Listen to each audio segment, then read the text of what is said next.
Hello, my name is Jasmine Lee, and I am not your mama's astrologer. Welcome to the week, my peeps. It is a week that continues off of what we've already been working on over the last few weeks. It is still a week of endings, but it's also a week of closure. It's a week where we begin to see the seams of what was ripped open start to heal. I've always found the human body so beautiful in that way, that what has been hurt, we have all kinds of things in our body set up to help us heal. And it's interesting that we don't apply that same notion to our souls, into our hearts, into our emotional body, but it's because all the body stuff is happening with or without us. We can support it. There's tinctures, there's medicines, there's all kinds of ways we can support our body to heal. But I think this week, what's coming to me as I'm processing the astrology in the sky is what tools, like what medicine can you come up with that's going to be very supportive in healing and stitching up your soul seams this week. And I think that we have defense mechanisms set in place to keep us from harm. I think we have patterns that keep us comfortable. And I think we have habits that keep us safe. And I think that this is a great week to introduce the notion of a new pattern, of a new way of doing it, of a new way of treating ourselves with respect. So that's what I really want you to be focusing on this week. How do I treat myself? With the utmost respect. How, if I'm telling my friend to rest, should I too be taking that advice and making sure I'm getting enough rest? What in my habits, routines, structures, and defense mechanisms have been outdated? And how do we say goodbye to those outdated themes in our life? How do we say, thank you so much for how you kept me safe? Thank you so much for stepping in when I needed to rest or when I needed a break. But I'd like to start doing fill in the blank for yourself. What would you like to change in your own healing journey that would make you feel more whole? Instead of, when we have a cold, a lot of us take cold medicine and that treats the symptom, but it doesn't really treat the ailment itself. And I think that really processing that over into our emotions, we're oftentimes treating, the pain, the emotional pain, without really delving deep into what caused it in the first place or how to support it to heal more fully. And so a lot of us walk around with holes. A lot of us walk around with scars. A lot of us walk around with baggage. And that's the truth of it. I read this really weird collection of short stories once called People with Holes. And what the short story surrounding that one was that like the people's holes were obvious because it was in their bodies. So you could see like everybody's holes, but they all related to their emotional body too. And that's so profound and interesting because what if whatever was going on with us showed on our body? We'd probably take care of it differently, wouldn't we? So it's a really deep practice to just take a body scan every day this week and say, where am I feeling it today? It doesn't always have to be pain either. Where is my emotional body in my body today? And then how beautiful if we can then take extra care of that part of ourselves in reverence to the body part that relates to the emotion that goes with it. Mars is in Cancer right now, and Cancer rules our gut instincts, our tummy, our breasts, our, sensitive parts. So I think that would be a really good place to start this week is, how can I nourish myself in a way that feels regenerative this week? We're about to go into the colder months, and I am a huge soup gal, love that stuff. And because you can pack so many nutrients in one bowl, you can also pack a lot of bad stuff in it too. Depends on like how much creamy soups we're making versus, brothy soups. But regardless, we choose, right? We choose the ingredients that we put into our bodies to nourish ourselves. So let's be extra aware of what we're putting in our bodies this week. On another note, this week, there is a lot going on with Pluto. Pluto is about to station direct. It stations direct on Friday, October 11th. And it's going to stay at that very last degree of Capricorn for, the next month or so. And then November 19th, it'll go into Aquarius. And then poof, we will never see Pluto in Capricorn again for our entire lives. And so when I say that it's a week about endings, it's truly, we're finishing off something about our relationship to structure, hard work, our working selves, our foundations, and how we build ourselves up. At the same time, it is said that empires last for 250 years, and that America is in its Pluto return at 248 years. So I'm really vibing on that notion right now that maybe we're coming to the end of a paradigm, coming to the end of a structure that we've always known, and it's about to change. I'm just putting it out there for food for thought, that if everything changed, what would you do? Would you still be you? Would you still have the same moral values if there was no one holding us to the same standards, or if everything and how we arranged our structures changed? These are really interesting questions, and I'm so here to see what the cap off of this America Pluto return brings us. Because I think no matter what side you're on, I think no matter what spectrum you are on, the conservative, liberal, this, that, it doesn't really matter. It's like, who cares? Because what if it all changed? And what if it could change?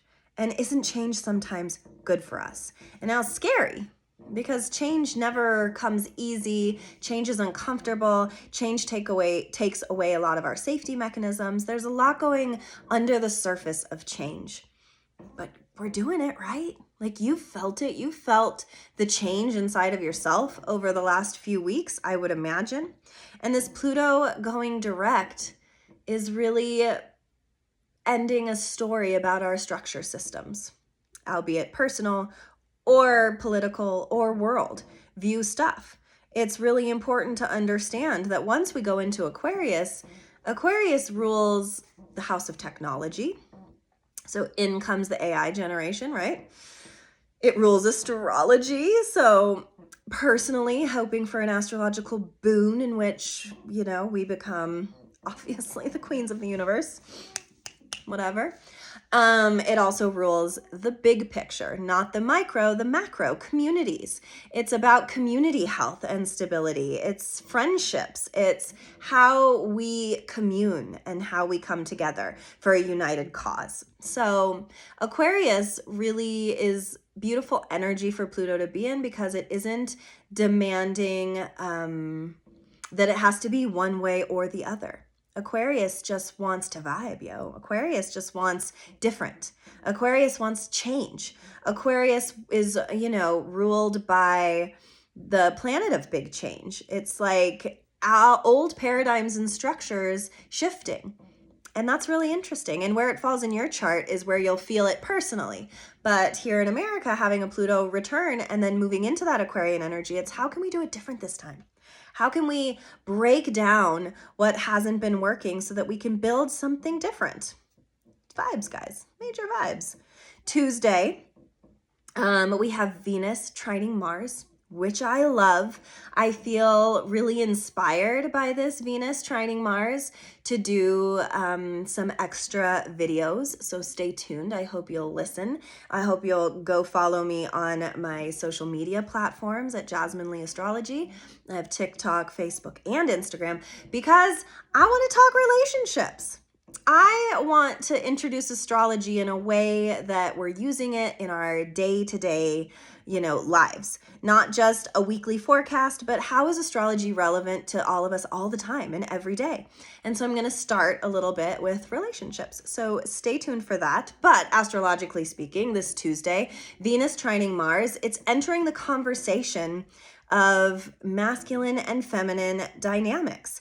It is asking us where the lover and the fighter in us align. And it can stimulate really beautiful conversations where triggers maybe don't come up as easily or quickly, where we're able to see the other side, where we're able to see the other energy more.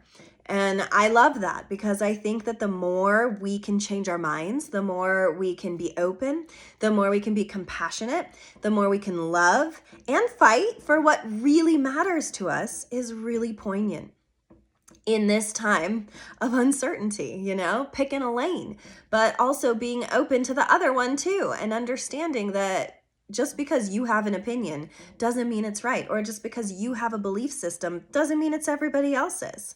I see the beautiful mirror of Mars and Venus, the masculine and feminine, the light in me seeing the light in you, and so on. It's this opportunity to be able to balance the yin and yang inside of ourselves, to know when rest and when action is required, to have a deep look at the balance in our households. I live with a bunch of dudes. It is a sausage fest all day, every day up in this house. And, sometimes I get tired of the farting and the burping and the scratching. Why do they do that? Why is that why does it happen so young too? I can't even imagine. Anyway, so that's what I'm enmeshed in. So maybe the balance and homework for me is bringing in my divine feminine into a very masculine household, lighting more candles, listening to more of my pretty lady music. Maybe Tori Amos needs to get all up in this bitch. I don't know. But the notion that I'm bringing in the feminine energy to balance the masculine is what it's all about on Tuesday. We also have Mercury trining Jupiter that day. So Mercury is our thoughts, making a positive aspect to our abundance sector, our beliefs, our wishes, our connection to yes, the word yes.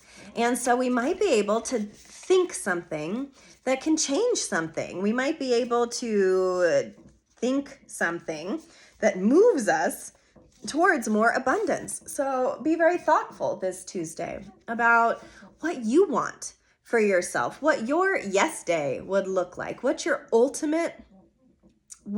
does abundance look like to you? So we have a major emphasis this week on wealth and power. What does wealth look like to you? Because I have this feeling that it really is different for everybody, that some people, the definition of wealth is just money related, but to others, it's more familial related. It's more home related. It's more work security related. And then what is power to you? Because some people, that's control. But other people, it's just fighting more. And I think that there's this interesting conversation being opened this week, especially with the Pluto vibes about to go direct, that we really can change if we want to. But our thoughts are the sector that needs the most work in order to get our bodies to follow, in order to get our souls in more alignment. We need to change the way we're thinking about our everyday reality and the lack mentality that's going around right now because things have been so hard. That right now I visualize us as being very much cocooned in a ball of our own creation, and that this week is asking us to peek up a little bit, to come out of our little turtle shell, to, maybe as the hermit crab, to find a new shell to call home right now, because it's about a new paradigm and how we're willing to move with that I think is really going to be beautiful. Because then the next day, Jupiter is going to go retrograde. And when a planet goes retrograde, it means it has to take a retrospective or a step back from its forward momentum. So here we are Tuesday having these thoughts about abundance and how we bring it into our life and our relationship to health, wealth, and happiness. And then it goes into retrograde and it wants us to reflect on how we have done abundance previously. It being in Gemini, it's in its weakened state, so you could feel a little scattered. You could feel a little unsure, or things could feel, a little tenuous in certain ways. And I think that it's really important to take retrogrades as time to realign, as times to not fear, but rather times to take heart. That when we're being shown a reflection, it's really a lesson, and it's asking us, what can we do different in order to, when the planet goes direct, really accomplish? Because so often we get lost in the mundane day-to-day life and rituals of what we have to do to make our paychecks, to raise our children, to be good people, to have a household. It's so much cleaning. It's so much house cleaning and dinner making and waking up and finding things to wear, says Libra. Finding like the right vibe for the day. And I think that we get lost in all of that, and that this is an opportunity to stop, to take a second, to say, gosh, I really want to bring this in, but here's how I've been blocking my own sense of success. We talked about that a little bit last week, and I really feel that it's going to be a bigger ask this week to ask us how we're holding ourselves up. And then on Friday, here comes Mercury direct. And then on Sunday, Mercury is going to square Pluto. So we're really going to be able to delve deep into what is feeling vibey for our own changes. You know, we're really going to be able to be on display with our thoughts. Are you an anxious thinker? Are you a profound thinker? Are you monkey brain all the time? It's an opportunity to sit with your thoughts, meditate, have a moment with the trees, go outside, have a walk, find moments of conversation with your friends, with your partners, with your kids. It's a time to really suss it out, to really dig into the soil of your brain and come out with some transformative little nugs. And then the sun at this same time is trining Jupiter. So you see how the astrology is kind of having a conversation with us this week. The sun, everything being light, making a very beautiful positive aspect with Jupiter. Whereas before, Jupiter was making was going retrograde and we were having to look at that. Now Jupiter is doing something beautiful with the core of who we are, and to really give you that validation that yes, the things you were able to suss out this week, the things that you were able to see that were entangling you in your relationship to health, abundance, wealth, is all out there now, is all available for you to grasp, for you to understand, for you to shift, for you to move through. But again, I have to say that all of this always forever, because astrology is this way, is a choice. We're either working with our astrological, chart, we're either working with the transits, or the transits are working on us. And hey, no shame in that game. You are welcome to sit back and let the stars move you too. But I think that it's important to have awareness on what is being moved through us and why. So the card I pulled is needing direction, right? This week, I really feel that for us. The card says needing direction, and it's this angel spirit holding the world. And here is this beautiful little sun here. I just think that the direction is there for us. I think it is very ripe to be picked, but nothing comes for free.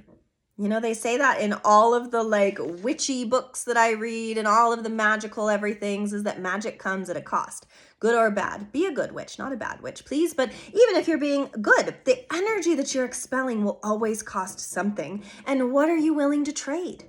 Think of your life as a give and a take. And if the world graces you with abundance this week, how do you give it back? How do you replant it? How do you resurface it so that it comes back to roost again and again and again? Because what is the abundance game?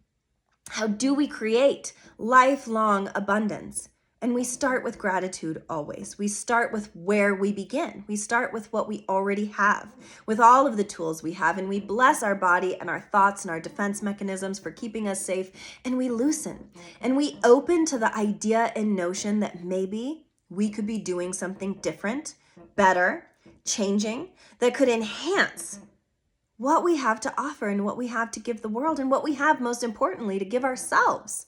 But if we aren't ready to change, well, all of this astrology is going to feel extremely triggering, and we're going to get unease, and we're going to feel that need for direction. And this is where, my sweet loves, I want you to reach out to the people around you. Spitball ideas. Go get a drink with a friend. Go do something that feels nourishing, nurturing, and safe. Because it's only when we feel uncomfortable that we make the change, but it's only when we accept that we're safe, when we accept that no matter what, we're going to be okay, that really the solution comes. It's one of those things where you lose your keys and it's only when you stop looking that you find them. It's only when we retrace our steps that we can find out and remember where we've been and why we went there. And it's a really beautiful week to really stay present and aware of your habits, your routines, your rituals, your safety mechanisms, so that maybe they could be reviewed and shifted a little bit. I hope this shift in you feels good.